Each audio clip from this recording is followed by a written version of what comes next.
Hello guys, this is Admiral Awesome and we are playing more Mists of Pandaria. Actually, we never played Mists of Pandaria, so I have no idea why I said more. Interesting. In this video, I am going to be showing you all the little cutscenes that the... Let me see if I can see. The lore walkers can show you. This is the lore walker chat, and we're going to be seeing all of these little endgame cutscenes. If you're curious, because you can only see these if you are exalted from the lore walkers, and I don't think most of you have the patience to do this, because I surely didn't. I kind of cheated, but we're not gonna go over that right now. So we're gonna do 3 videos every day. So let's see, 3, 6. So this is gonna be a 3-day video kind of thing. So let's begin. I'll not talk much. So I'll of course not ruin the moment. But let's begin in 3, 2. I want to be Jade Serpent guide you. top of the pillar. All right. Greetings. Let's begin in 3, 2. Eyes open. Always be learning. Every What? good story needs a hero. Let us talk about the nature of power. In my hands, I hold a sword. I ask you, who wields the power? I do, for I wield the sword. Many thousands of years ago, the Mogu held all the power. They ruled this land with fists of iron. But as their empire grew, they needed a way to police and control it. They used the powers of the Veil and their own flesh-warping magics to twist and shape a race of ferocious lizards into a living weapon. They created an army of Sorok, bloodthirsty savages created to enforce the will of the Emperor.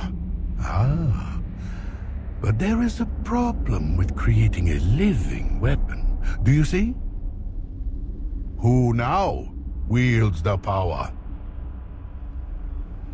The heartless Sorok, even with their tiny lizard brains, soon realized the truth of their position. They killed the enemies of the Mogu. Then they killed the subjects of the Mogu. Soon, they started killing the Mogu themselves. The Mogu Emperor then ordered all of the Sorok to be purged. He tried to wipe out their entire race, to no avail.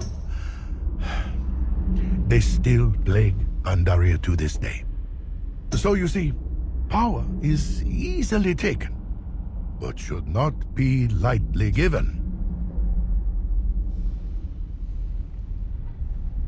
Oh, I seem to have lost my sword.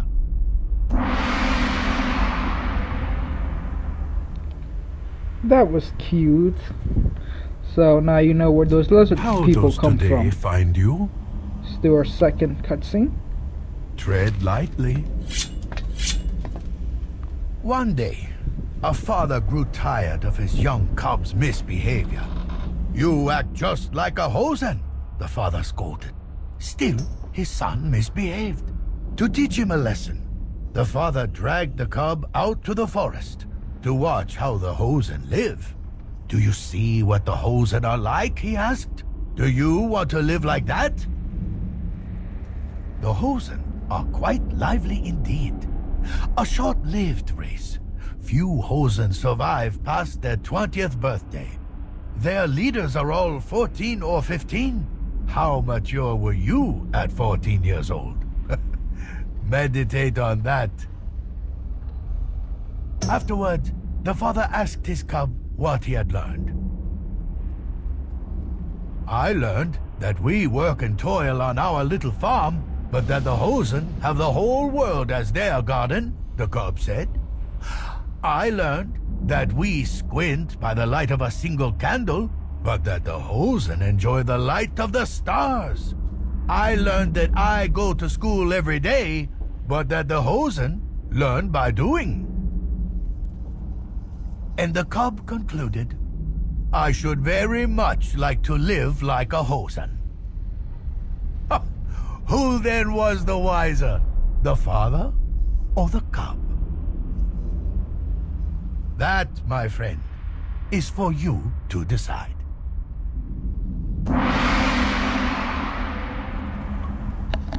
Next cutscene is needed.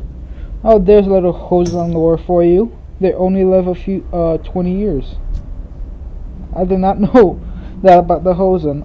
Fishtails, our last cutscene of the day. Farewell. Sit down. Great events often have humble beginnings. Consider a quiet pond, still. The water is like a sheet of glass. Until I throw a stone. Such a small thing, but soon ripples engulf the whole of the lake. The Jinyu also have humble origins.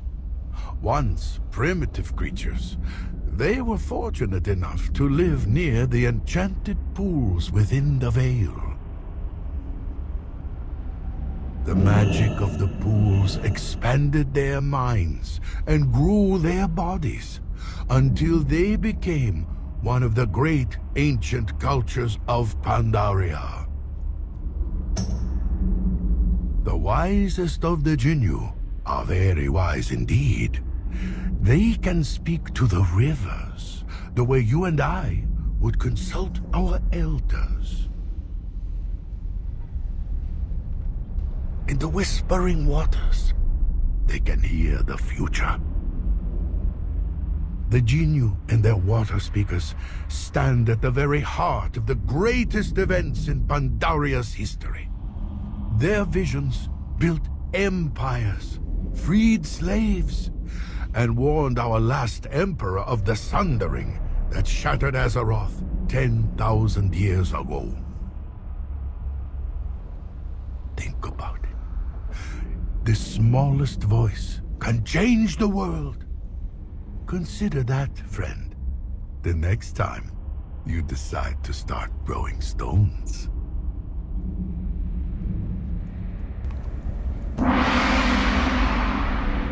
Aw, how clever.